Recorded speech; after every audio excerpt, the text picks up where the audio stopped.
By 1931, the world is not drifting toward chaos. It is plunging headfirst into it.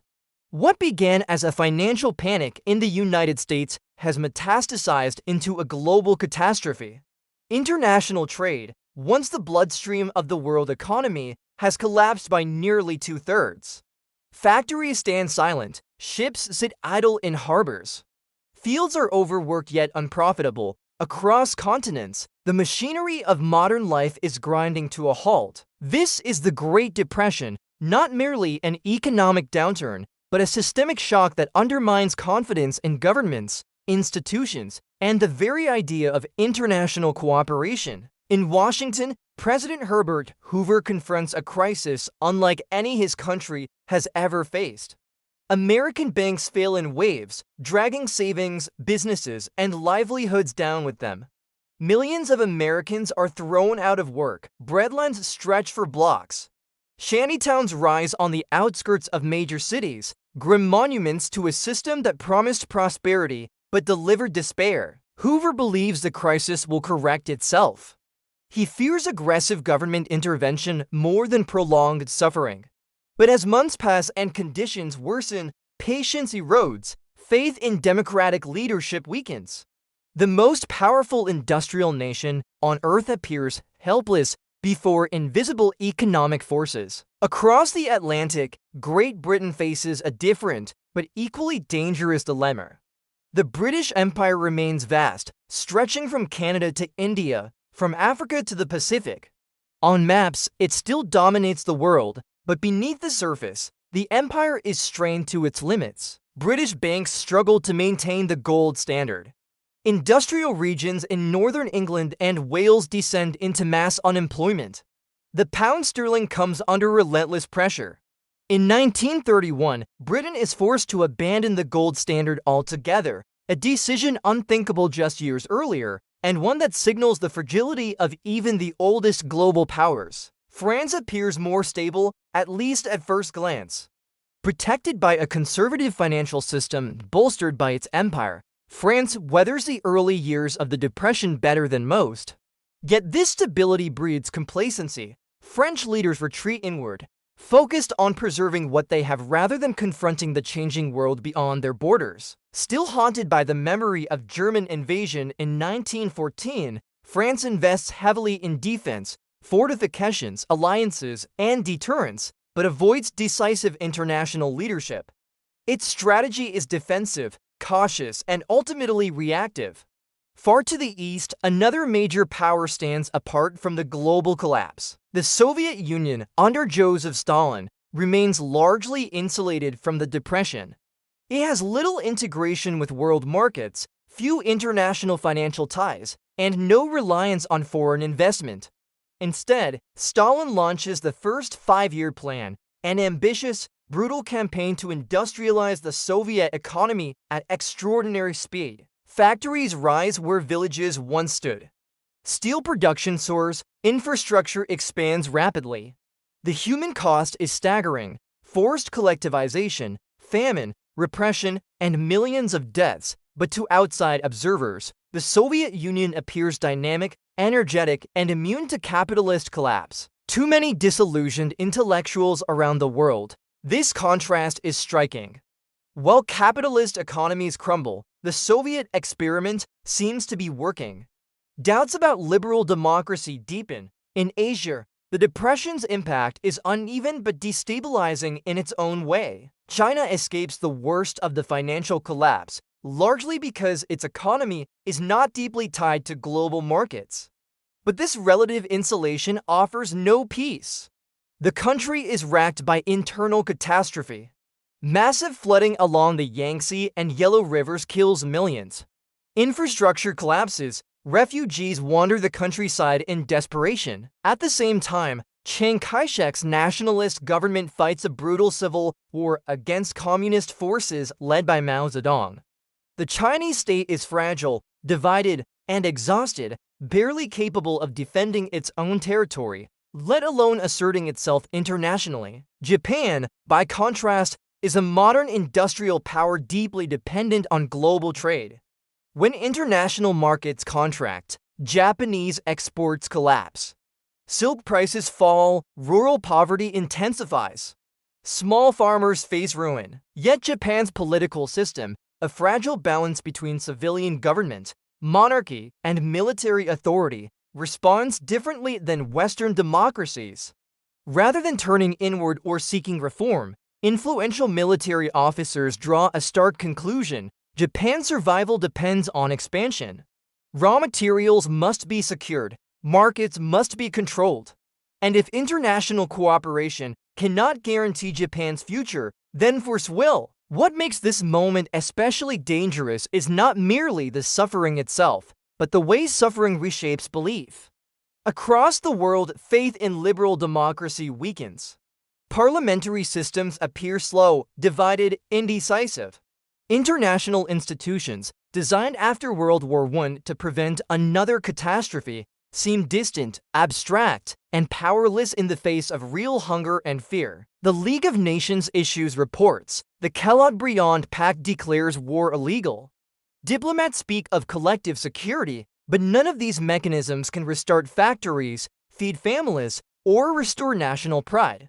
A generation that survived one world war now faces a different kind of trauma: economic collapse without a clear enemy, suffering without honor, sacrifice without reward. And slowly, almost imperceptibly, a dangerous question takes hold in the public imagination. If peace brings ruin, what use is peace?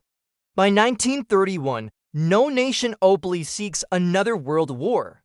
The memory of the trenches is still too fresh. The graves are too numerous, the scars too deep. Yet the foundations of peace are eroding. Economic desperation hardens political extremes. Cooperation gives way to suspicion. International law begins to look like a luxury only the strong can afford. None of the great powers yet realize what this decade will demand of them.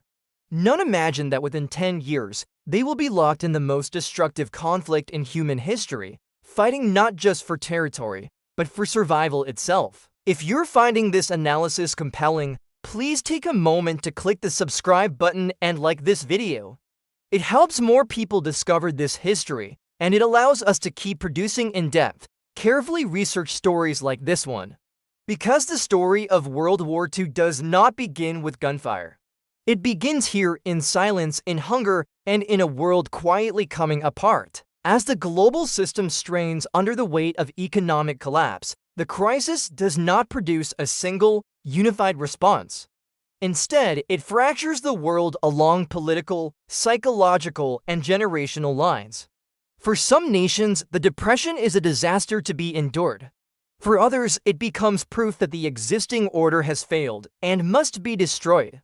No country embodies this transformation more starkly than Germany. Barely a decade earlier, Germany had emerged from the First World War defeated, disarmed, and humiliated. The Treaty of Versailles stripped it of territory, limited its military, and imposed crushing reparations.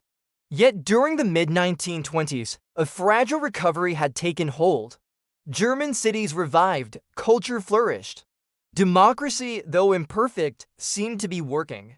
That recovery now collapses almost overnight. Germany's economy is uniquely vulnerable to the global downturn. It depends heavily on American loans arranged under the Dawes and Young plans. When Wall Street crashes, those loans are recalled. Capital vanishes, credit freezes, banks fail in rapid succession. By 1931, German unemployment explodes toward 40%.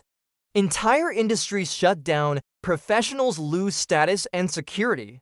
Veterans feel betrayed once again. The middle class, the backbone of democratic stability, is hollowed out. The Weimar Republic still exists on paper, elections are held, laws are passed. But legitimacy drains away with every closed factory and every unpaid worker. Extremism rushes into the vacuum. On the left, communists promise revolution, equality, and alignment with the Soviet model. On the right, National Socialists offer something different, not class struggle, but national rebirth. Not internationalism, but revenge, not compromise, but strength. Democratic parties associated with defeat, austerity, and paralysis hemorrhage support. Politics becomes a street battle, rallies, uniforms, violence, intimidation. The center collapses as voters flee toward certainty, however dangerous it may be. Germany is not yet a dictatorship. But by the early 1930s, democracy is no longer trusted to solve the nation's problems. South of Germany, Italy has already taken that step. Italy emerged from World War I on the winning side, yet it felt like a loser. Promised territory failed to materialize, economic disruption and social unrest followed. In the chaos, Benito Mussolini rose to power, marching on Rome in 1922 and dismantling democratic institutions soon after. By the time the Great Depression hits, Italy is a one-party fascist state. The Depression strikes Italy hard, but the regime responds with massive state intervention. Public works projects expand, corporate structures are reorganized under state control. Propaganda fills the airwaves, presenting Mussolini as the embodiment of national strength and modernity. Economic pain is not eliminated, but it is managed, obscured, and redirected. The fascist state offers Italians something democracy, in their experience, failed to deliver: order, purpose, a sense of belonging to something powerful and inevitable. The price is freedom, but in an age of uncertainty, many are willing to pay it.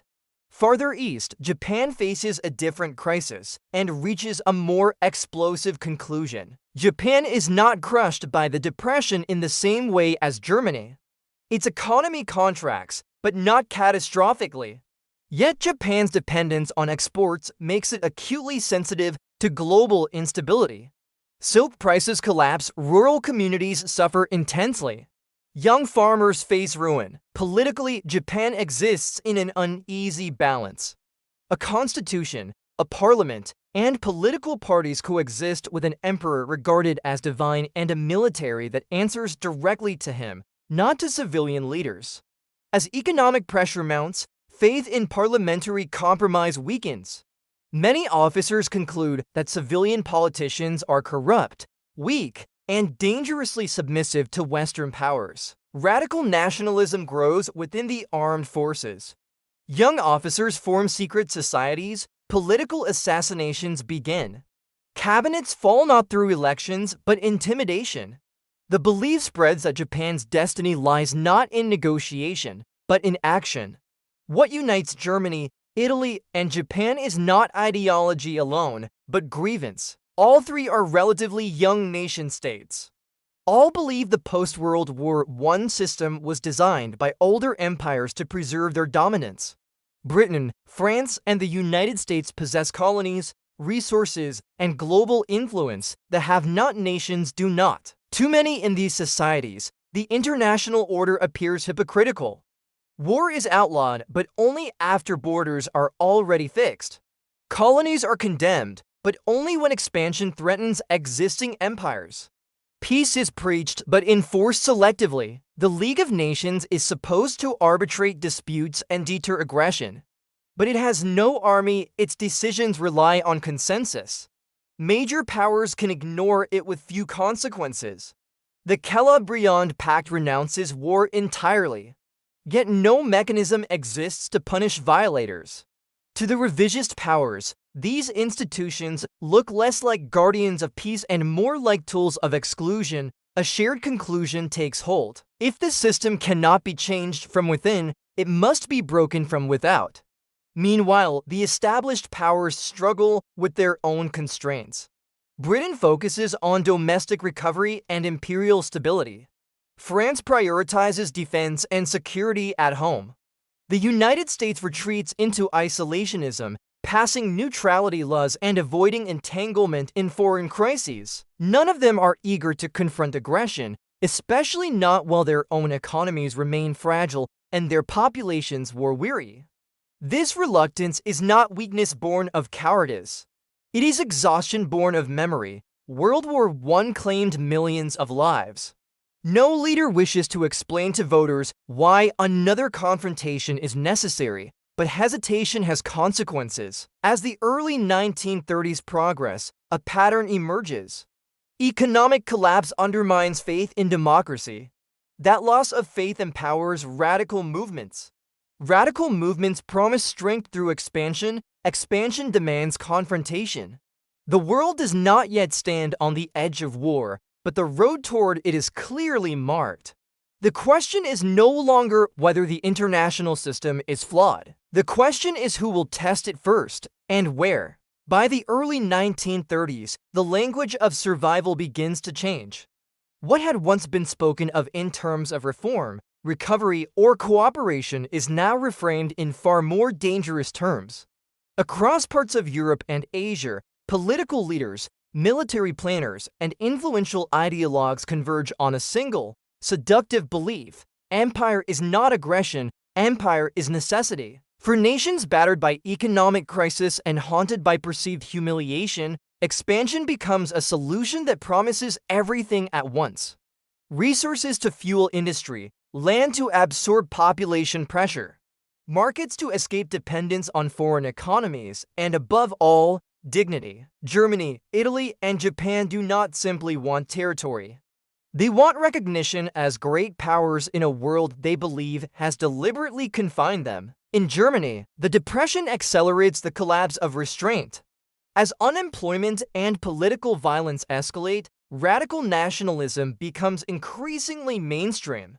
The idea that Germany's future can be secured within its existing borders loses credibility. Too many Germans, the post-war order looks artificial, a prison built by victors to permanently limit German power. The language of revisionism grows louder. Borders must be adjusted. Restrictions overturned, honor restored. While Germany's leadership crisis has not yet reached its final form, the direction is clear. Military strength, once suppressed, is again imagined as the foundation of national revival. Italy moves even faster. Under Mussolini, empire is not merely policy, it is spectacle. Fascism thrives on drama, symbolism, and momentum. Mussolini speaks of reviving the glory of ancient Rome, casting Italy as a civilization destined to rule the Mediterranean once more. Economic arguments reinforce ideological ones. Italy lacks coal, oil, and raw materials. Expansion is framed as the only way to secure self-sufficiency.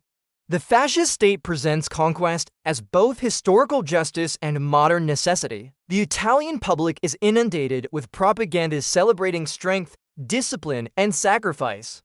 War is aestheticized, violence is normalized. Peace is portrayed not as virtue, but as stagnation. Yet it is in Japan that the logic of empire becomes most immediate and most dangerous. Japan's leaders face a stark reality. The nation is resource poor and heavily dependent on imports. Its population is growing. Its industries require raw materials it does not possess. And Western powers control most of the world's colonies and trade routes. In Japanese military circles, this dependency is viewed as an existential threat. If access to markets can be cut off, then Japan can be strangled without a single shot fired. The solution in the eyes of radical officers is territorial control. Manchuria, rich in coal, iron, and land, appears to offer everything Japan lacks. It is close, weakly defended, and politically fragmented. Within Japan's political system, this thinking gains traction. Civilian leaders hesitate, constrained by diplomacy and international law. Military leaders do not. They increasingly act independently, convinced they are serving the emperor and the nation, even if that means defying the government itself. What unites these ambitions is timing. The early 1930s present a rare opportunity. The world's major powers are distracted. The United States is inward-looking. Britain is focused on economic recovery and imperial stability. France is defensive and cautious. The League of Nations still exists, but its authority is already in question. It relies on moral pressure rather than force. It assumes rational cooperation in a world growing increasingly irrational. This creates a dangerous illusion. That aggression can succeed without consequence, that treaties can be ignored, that the international order is weaker than it appears. Germany, Italy, and Japan are not formally allied at this stage. There is no unified plan for world domination, but they are aligned by shared experience and shared belief. They see empire not as recklessness, but as realism. They believe they are acting where others are paralyzed. They believe history favors the bold. Still, the world is technically at peace. Diplomats continue to meet, agreements remain in effect. The rhetoric of cooperation has not yet vanished. Most people, even in revisionist states, do not expect another global war. But peace increasingly is an abstraction. What matters is precedent. If one nation can overturn the rules and succeed, others will follow. If international law fails its first serious test, it will not survive the second, and that test is coming. Before we reach it, take a moment to click the subscribe button and like this video. It genuinely helps more people find this channel and allows us to continue producing deep, carefully researched historical narratives like this one. Because what happens next will not only expose the weakness of the interwar system, it will redefine the meaning of peace itself. The moment arrives not in Europe, but in Asia, not through formal declaration, but through deception. Not through debate, but through explosion. The interwar world is about to face its first true reckoning. It does not begin in Berlin, Rome, or Paris. It does not involve a declaration of war, mass mobilization, or grand speeches before parliament. Instead, it begins quietly, along a stretch of railway track in northeastern China. Manchuria is vast, resource-rich, and strategically vital. For decades, Japan has viewed the region as essential to its security and economic survival. Japanese businesses operate there, Japanese soldiers are already stationed there. And the powerful Kuomintang army, nominally under civilian control, has grown increasingly autonomous. Too many of its officers, patience has run out. On the night of September 18, 1931, a small explosion damages a section of the South Manchurian Railway near Mukden. The blast causes minimal harm, trains continue running. No Japanese personnel are killed, but the incident is immediately framed as a Chinese attack on Japanese interests. In reality, it is a fabrication, a false flag operation carried out by Japanese officers themselves. The goal is not investigation, but justification. Within hours, the Kuomintang army launches a full-scale military assault. Japanese forces move with speed and coordination. Chinese troops, poorly equipped and divided by internal politics, are quickly overwhelmed. Chiang Kai-shek's nationalist government, consumed by its ongoing struggle against communist forces, chooses not to commit its main armies to defend Manchuria. This decision is pragmatic and catastrophic. Within 3 months, Japan controls the entire region. In 1932, Tokyo formalizes its conquest by establishing the puppet state of Manchukuo, installing the last Qing emperor, Puyi, as a figurehead ruler. The move is presented as liberation, modernization, and regional stability. At home, Japan celebrates. The military is hailed as decisive and patriotic. Newspapers praise the operation. Public opinion rallies behind the army. Officers who acted without authorization are not punished, they are promoted. The message is unmistakable: success justifies defiance.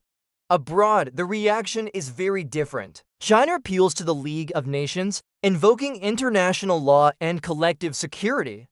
The invasion clearly violates the Kellogg-Briand Pact, which Japan signed only 3 years earlier, renouncing war as an instrument of national policy.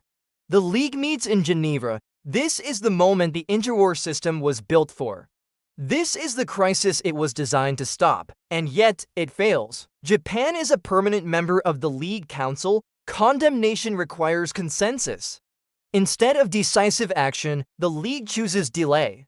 A commission, later known as the Lytton Commission, is dispatched to investigate the situation. Months pass. By the time the commission reports that Japan is the aggressor and that Manchukuo is illegitimate, the reality on the ground is irreversible. Japan simply rejects the findings. In 1933, Japan withdraws from the League of Nations entirely. There are no sanctions, no military response, no enforcement. The consequences of this failure extend far beyond Manchuria. For the first time since World War I, a major power has seized territory by force and suffered no meaningful punishment. The taboo against aggression, already weakened by economic collapse and political extremism, is now shattered. The lesson is absorbed worldwide. In Berlin, nationalist leaders take note. In Rome, fascist planners draw conclusions. Across Europe and Asia, militarists learn the same truth. Treaties without enforcement are meaningless. Institutions without resolve are invitations. Peace without consequence is temporary. The invasion of Manchuria does not cause World War II, but it makes it possible. It demonstrates that the international order can be defied. That law can be ignored. That boldness, not restraint, shapes outcomes. From this moment on, the balance shifts. The question is no longer whether aggression will occur again, but where and who will stop it. As the 1930s move forward, the precedent set in Manchuria will echo again and again. Each unpunished violation will make the next easier. Each delay will deepen the crisis. By the time the world finally reacts, the cost will be measured not in territory, but in lives, millions of them.